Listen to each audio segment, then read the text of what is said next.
Or for Timmy, a radin shroud. A frame apostle Ousu Savior. Media radia summoner ebro and day. My mother sir ubiti na ebebo. God bless you. Ya bompa Hong Kong kron. From Muna Casa. For T4. Akoma no mum ne fa asem so jo mum kwa.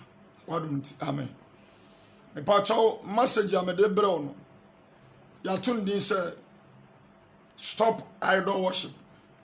Stop idol worship. Idol worship is a sin. Big sin. Big sin. Enti me tufo enedai. Na makatre ni pa bia wotie me. Say abosomsom ya ade a I'm telling you wow. Sa utie me na osom bosom a obaba be ye onyankopon tamfo because abosomsom nya de papa tenie abosomsom na edi Africa nya sa o pade ama Africa continent ye so far enoma nyina asaya ya abosomsom sa so na oba Ghana hanso a o pade ama o my Ghana enoma ntim nya ya abosomsom. And so would tie me odofo. So you're president. So you're minister.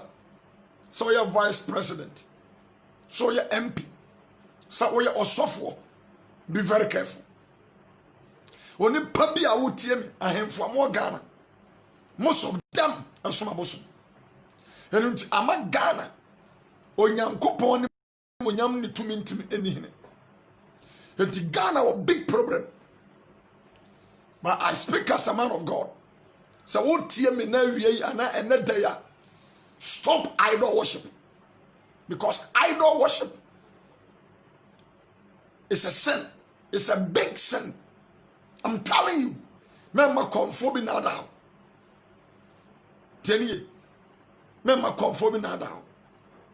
Ghana a problem kasiapan. Because Kwame Nkrumah Ghana fahundi. Now what J Ghana is see hon. Or Kogini. Ekofa. Bosom free Ghana di Bagana. Erebesha Castle. A free sabre na onyankropon ansa ni Ghana HB. Teni. Kwame Nkrumah obi a na hyase no soro nyankropon. Nanso onya Ghana fa hon de nwie. Na o pass the whole Africa. Obele father of Africa no. Or Kogini. Ekofa bosom free ho. God give to me a friend can yame and never share custom. Because of that, Ghana am basa be pemne. You were Japadia. Be brave, you were resources be brave. Now so ahoho and a fako. So the lamentation kind. Quadrum. Was he a Japadia ya hoho dia? Ya Japadia and Dania hoho dia. Nti Ghana ha, ye two petro ha, nensunya dia. Ghana ha ya wo God ha na so brofo na sesa God niko because abosomsom ti awrade asotwen ana no me ekoso Ghana why ana be kawi many out here it's very important you to repent and fa fra abosomsom se wo tie me and fa fra abosomsom because abosomsom ye onyankopon tiwade o man bia osombosom onyankopon dome no o man bia osombosom erade reject sa man and this would tie me be very careful you won fra abosomsom na jaya abosomsom na abosomsom ye onyankopon tiwade Ghana gold wa ha ya o diamond ya o timber ya o bauxite your aluminium, your cocoa, your petrol, no me free petrol ba, bear 5. Your diesel, a free petrol, your kerosene, a free petrol. Tenye, your dirty oil, you know free petrol. And sana petrol na nkasa. Now so Ghana will petrol, but Ghana so far. They me pastor me katre wa utie me say be very careful. You humfra bosomsom na abosomsom ye onyankopon akyiwade abrante be very careful young boys and young girls semesisu on se okodi bosomachia o ma onyini nchempo okun ya ana ahombone wo mu ni sika wo mu wie firi onyankopon ma ho tieni and se wo tie mi ene andaya ana na no paya awie ya be very careful. Stop idol worship. O de obaji mechini Africa continent ana Africa enkronkro ene amama ya abosomsam wo so pa o kokro ni so ana oman so ya hwede oman mutie ana o de Ghana haya mpo Ghana haya konkronkro kristosum ni so ana kristosum en develop wo so na abosomsam na wo ya ko hani pantebia yakɔ nipa ntebea omutim omu ya basa bibia nye ma wo sa na ekoso enti se wotie me na daya odofo daya bosomsom ye wonfra bosomsom mu ya na no mpanimfo president fo munyi wonfra bosomsom na de obre ana no me ni asotwe na bani paso ama onyankopon dwaye ama onyankopon na asotwe ne no me baeso yanunti menu be ready quotation bi kakra me ready quotation bi di akira. It's very important to you say obatwe ho afra bosomsom mu na emwa wo ye ho afra bosomsom mu abosomsom e nyankopon tiwade abosomsom ye nyankopon tiwade wan nyai ena Ghana ha busua bebre ni pe bre wo obakom no na ye bosomso ana na bi koye akwaje bi be sha busuanim ano na ama ne ebusom ni pebre amamara wayema bosom obi anye no de no me no bre ne yaw atu ni pa so enti ansha ne so se wotie me a ebusuafo ni pa bi a wotie me be very careful he na young boy ya gisaka wakode da bosom so tu nure omunyini nche na wie ye basa o watching so atemo sa ho nti nipa wotie me so be very careful na you hu fra bosomsom mu you hu fra bosomsom mu na bosomsom nya de pa bosomsom e do bre e no me o how na bre nipa me pa chan ka bibi e wo Deuteronomy 4:16 Mose ngoma na Deuteronomy chapter 4 verse number 16 wasana na mo ani asamone ankoyo ahonini a wasene amfa ade biara a nusuban obarema ana oba ensaso asase so aboa biara ensaso atakraboa a otu ewiem ensaso ade biara a ewia fom ensaso apata biara a wowo nsuomu ensaso asase ani ensaso ebiara a wowo nsuomu ensaso na wama wani so antre osoro anhwe owia ne osrane ne ensoroma osoro asafo enyina na anhwewo ankosum won asom ankosore won asom won enoma a Awurade wo Nyankopon acheche ama wo ewiase ase amanama nyina no enkosom wo Awurade tezra for won nso mo hweyi no man kosom abosom mo hweyi no man nye statu bia nkoto amfrese wo yenyame yani pansaso abo ansaso entakrabo etunam wiem saso na hwade akonfo ya yesi wo mu aso yeso na alternative ho kra ebufu akonfo begu television so mutimi iska nanso president tim kobobusia president kobobusia every China US kobobusia every other countries ada na akonfo betimi iska ya mpa na nya na da na nya bonsam hwehwe ya omunyi iska ema president emfanyo mani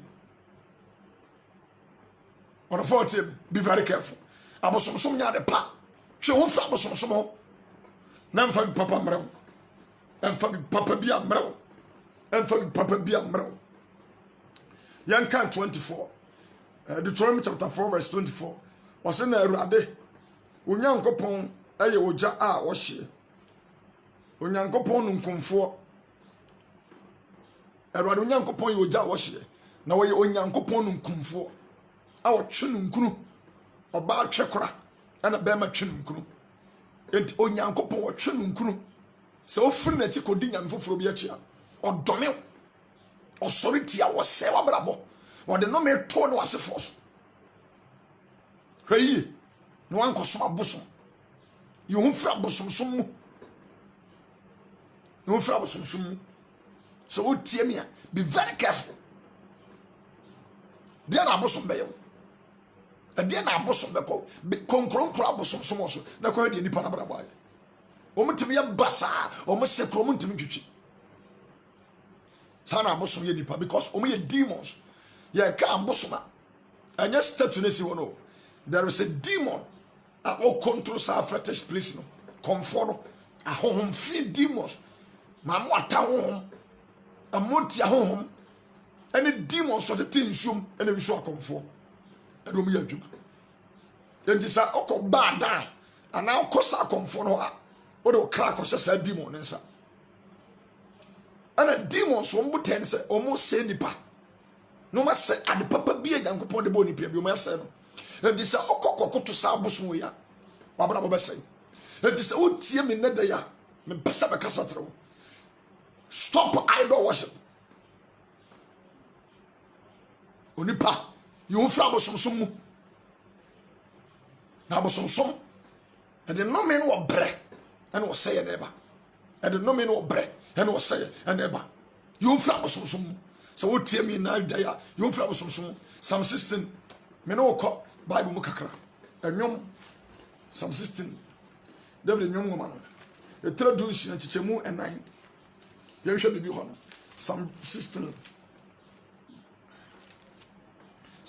verse number 4 Psalm 16 verse number 4 10 so wotie me be very careful so wotie me be very very careful Psalm 16 verse 4 yɛntie Awurade asɛm ɔsɛ wɔn a odi anyame foforo akyi no ɔma wɔyaw ɛdɔɔso wɔn a odi onyame foforo bi akyi no Psalm 16 verse number 4 wɔn a odi nyame foforo bi akyi no ɔma ɔyaw ɛdɔɔso wɔn a wɔkɔdi nyame foforo bi akyi ɛnyɛ ɔsoro nyankopɔn onyankopɔn ma saa nkorɔfoɔ no yaw ɛdɔɔso ɔbɛbrɛ saa da bia ɛde tantan yare tantan ewo tantan premature death oyɛ ɔbaa kora na ɔsisi wɔ abusua no ma bosom bɛsoro atia sɛ wonya ware mo sɛ demon na ware abusua mu nipa nyinaa na ɔde ɔbrɛ ohia ahokyerɛ yareɛ na ɔde gu nipa no so sɛ wotie me amesrɛ wo yɛwo firi abosomsom mu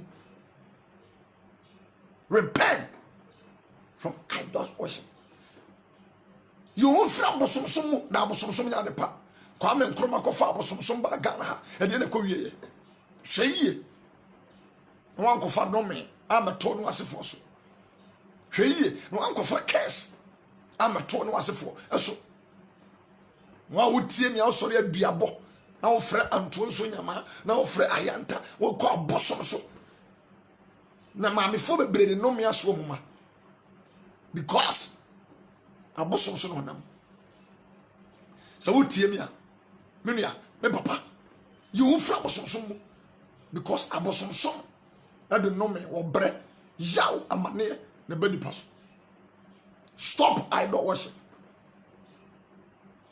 stop idol worship because abosomsom yɛ Nyankopɔn akyiwade enti Psalm 16 verse 4 wɔse wɔn na wɔdi nyame foforɔ bi akyi no na nyɛ ɔsoro Nyankopɔn ɔma ɔmo yaw mo dɔɔso ɔma ɔmo yaw dɔɔso yɛnte deɛ toa so wɔn na wɔdi anyame foforɔ bi akyi no ɔma wɔn yaw ɛdɔɔso na merenhwie wɔn emogya ahwiesa mengu merenhwie wɔn mogya sɛ ahwiesa mengu na meremfa mano memmɔ wɔn din Awurade ne magyapadeɛ ɛne me kuruwa emu kyɛfa Tenie. Was say one hour di enyame foforo bi achi. Omo yaw edoso. Na me renhwe omo mogya nhwe mu asuesa. Na me nyankopon me mfama no mo sankrofo no kura din. Tenie. Nti abosomsom. So utie mi a mo de Ghana de mo keka say ya de ani abosom. Ghana de na wo so. Kristo somba Ghana na no man sesa. No matter time patuo at the fee doso na so yasene. No me sachara ya dwene. Na fa o ma Kristo Yesu. Yesu Kristo won kura to mi. Won na ode no ho to no so na odi na numa sam so a ahoto enhira enumunyam bambo enyinche dankwa eba no asefo so. Ade na wo free Kristo achi. Na brantie abaya mame papa okosoma bosom na wan wa bosom soma som ye wan amane anu mefam wan wa hawa de abato abusu anim abosom sam edi gananya oka nipa ni bento ase orofo be very careful, be very careful. You hu fra bosom som mu you hu fra bosom som mu na bosom som emfa ho to eni yoyo ma edi wo hia yare eni fra yare basa metu kwa kokoro bi so koye nyamjuma abosom sem ko ada okoro ne so obeduru ha ne yato obi adu meduru ha ne ya de sede ne we agu ha na kronom ni pa sabe ase yetuo mu ofom yetuo mu efom wo mu hu fi ahokere wo hia na okoro nim because wo mu nim Kristo wo mu som anyame a enya wo soro nyankopon enti oya oni amane ne wo hia no munam ahokere no wo bre en ekoso mu bre enti uduru kro no so a emu tra ho enti se wotie mi a odofo me pesa me katira o se Yesu Kristo ono nko na wo ya somdwe hene ono nko na wo de ho to so a wo ye kani a wo hyeren ona de ho to so a omo ni munyam na wo hyira wo hyabre no abrabo me ma me a wotie me ebaya asatira ntam na sase bompae sere wade na abosom so wa chinchine no onye no me ni firi no maso ansa na wawu anya sa be wu akono na wasefo bre. Stop idol worship. Young boy, young girl, jaisa wuchira abosom so no so president and ye TV so adane abosom sam ne akonfosam and why di because of tax amojenti monim se oman no mofra no omo se wo monim se mo twetwe onyankopon abufu aba oman Ghana so mum ye hwei ne enyi ho mfra abosomsom na de oson bosom onyankopon so onfara no kra modin se niye obehwie sa nkrofo no moja sa hwesa efise wona wodi anyam foforo chi no obema omoyaw adoso. And this is be very careful. Repent. Repent. Such a wagene. If Rabosom. So ni pabi dada catcher say Africa ya di any abosom catcher and say and the conform ben na waya lupre. Conform ben waya mubafo. And na waya ka. Amos ya di any abosom. And the other papa ben wa abosom. E kuni pakake. Adia ofom no onfa nche na oku ato atwene wo bodam oboni padam se dipa enna mo pe okay sa abosomsom ya enka America ya mpani fo ntu kwan ko ho yanka Exodus 20 verse 4 Exodus chapter 20 verse number 4 Exodus 20 verse 4 my man can cancel. Most of them toss me, Exodus 20, verse number 4. Exodus 20, verse number 4. Here has to be. Oh.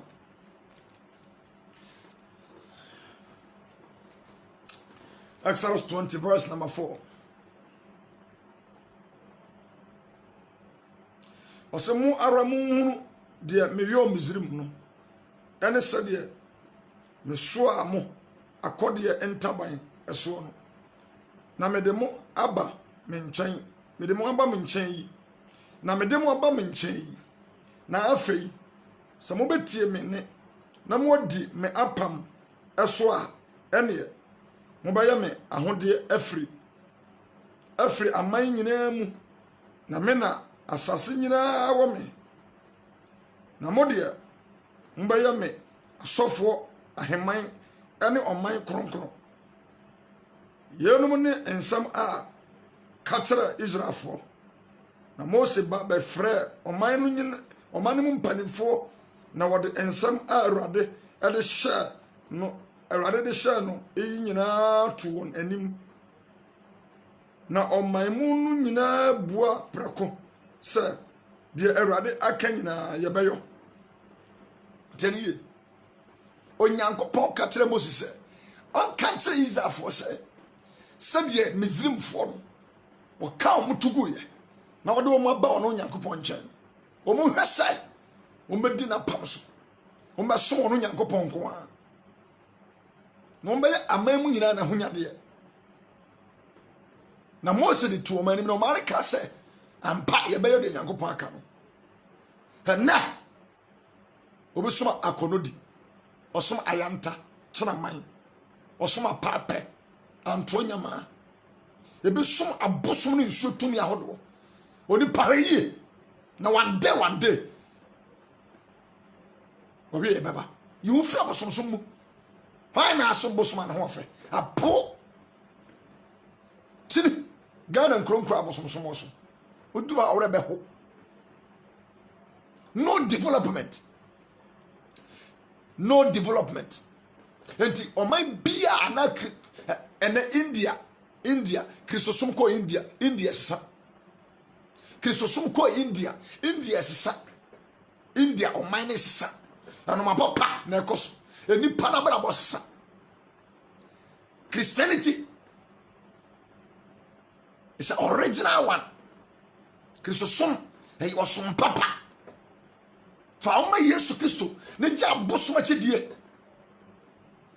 ana yɛ ofie bi wɔ awura mu a ne ma cup kora de sensuo ma onoma ana yɛ de cup sensuo ma onom because abosom asɛ wɔ ama ohia no wɔ brɛ na de onya sɛ wotie me a me de asɛmpa ne sia stop idol worship give your life to Jesus Christ come to Jesus Christ go to church kwa asɔre papa fa homa Yesu na be yenhyira God bless you your friend me apostle Usu Savior me da asɔre ato ndin Salvation End Time Chapel asɔre no ɛwɔ Ghana Konongo hona asɔre no e pa cho ko YouTube na boss apostle Usu Savior me app no be ba me she coat white momos de na bo app no so benya message be bra hwe ho me say subscribe ma me na Awurade be hyira at the same time ko Facebook na bo kodwo Owusu enso me she coat white